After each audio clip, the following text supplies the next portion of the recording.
What's up YouTube? It's been a while since I shot a video on the economy. I didn't want this to become the rate hike channel, so I filmed some other videos instead over the past couple months. But there's been a lot that's come out here over the past couple weeks, so we're gonna be dropping it all here today. For people that don't know me, my name is Corey McKinnon. I've been investing in real estate for close to 2 decades, multiple 8-figure portfolio, and I do all the reading and video watching to summarize them in videos like this so that you can just go make great decisions when it comes to your real estate portfolio. Before we dive in though, one small favor. If you are liking the content of this video and other videos on the channel, please drop a like, subscribe to the channel before you leave, and drop a comment down below. I'll be giving you some cues throughout the video on what to comment on. All right there, gang, let's cover latest inflation data, jobs report, and what's gonna happen in March with the latest interest rate hike here in Canada.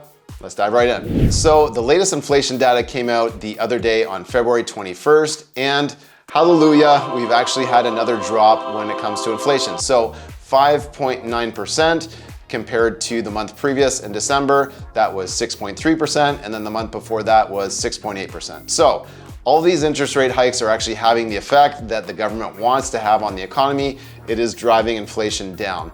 Now, just keep in mind when it comes to inflation that it's always a year-over-year statistic, and you have to be mindful of what was happening a year ago at this time. So if we look back to January 2022, this is when the war in Ukraine versus Russia was just getting started in full force. So that was having a big effect on energy prices here, which rippled into Canada as well. So if we dive into the information here from Stats Canada when it comes to the latest inflation report, there's some interesting things. There's some usual suspects that are keeping inflation still fairly high. To be digging through it here, it is going to be food. So food is still up quite a bit, over 10% year over year. And that's being driven by the price of fresh fruits and vegetables.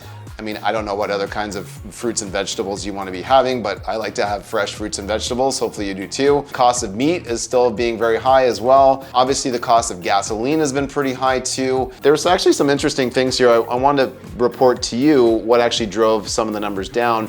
And they're claiming that it is actually cell phone plans and cell phone prices. So I guess in December and January, there was still some ripple effect into January numbers. So the cost of using your cell phone has gone down by like over 7%, almost 8%. Also, the cost of owning a new car has come down as well, not that much, by like 1%. You know, shelter has come down a little bit. I'm kind of interested, you know, when it comes to the cost of your mortgage, the mortgage interest cost, that is a very big percentage. That's up to 21.2% versus 18% in December. So this is at an all-time high since 1982.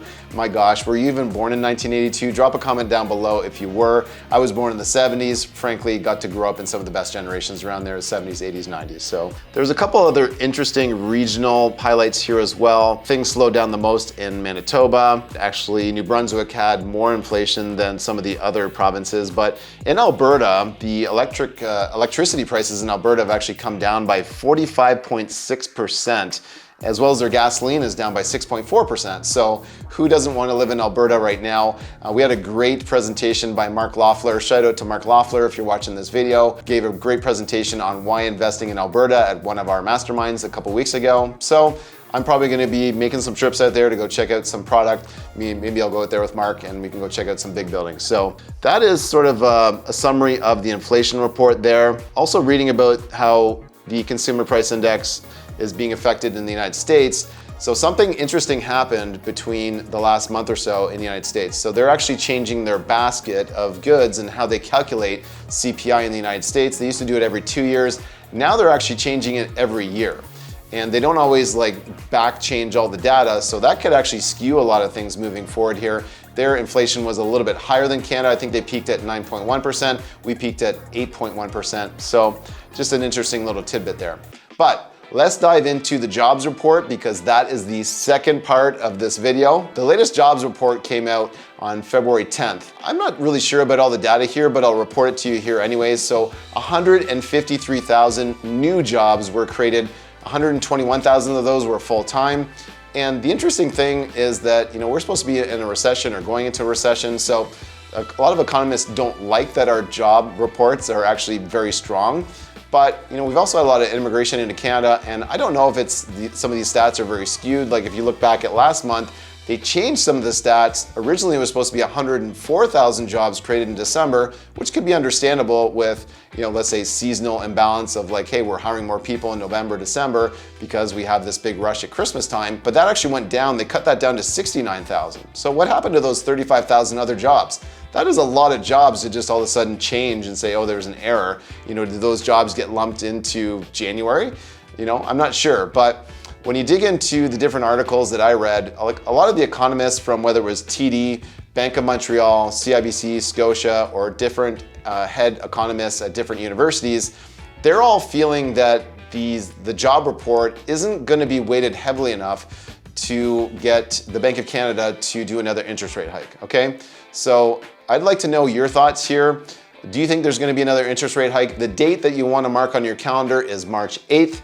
That's when they're planning to do the next interest rate hike, if there's going to be one. Hopefully, if there is, it's going to be a small one, but I'm optimistic that we aren't going to have an interest rate hike in March just based on the inflation rate doing what it's supposed to be doing. It's being driven down all the time. We're getting some nice bumps down there. So I'm hoping that they're going to keep the holding pattern, but they were definitely very firm on their stance here in the last couple interest rate hikes that this was a conditional hold, and that we're resolute, absolutely resolute in driving down inflation above all else. We don't care about the cost of your home, the value of your home. None of that stuff matters when it comes to this interesting economy that we're in right now. So gang, that's the take on it. We got the inflation data there, we got the jobs report, and my take on the next interest rate hike. Now, if you want a little bit of information on how you can thrive with these high interest rates, go check out this video up here where I give investors a bunch of tips and a bunch of strategies that are still relevant today despite what interest is doing, okay? So this is a great evergreen video. Go check it out. Until next time, thank you for the subscribe, thank you for the likes and the comments. We'll see you on the next video.